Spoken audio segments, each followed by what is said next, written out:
Mga ka-asenso, sa video po na ito na inyong napapanood, mapapansin ninyo sa ilalim may tubig.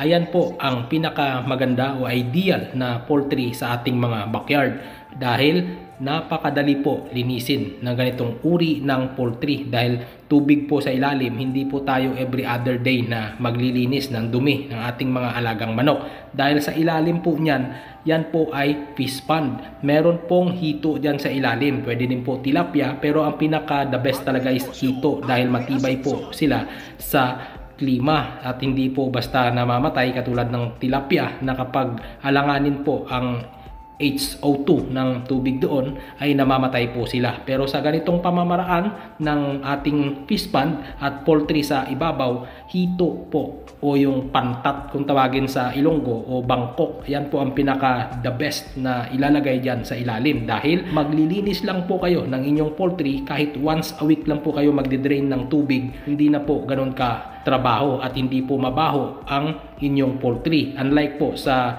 lupa lang na kapag nakaligtaan nyo po linisin sa loob po ng 3 o 4 na araw, mangangamoy po yan. Kaya ang ideal o yung advice naman po namin sa ganong uri ng poultry, dapat po sabuyan natin ng pinong uling para hindi po lalapitan ng langaw.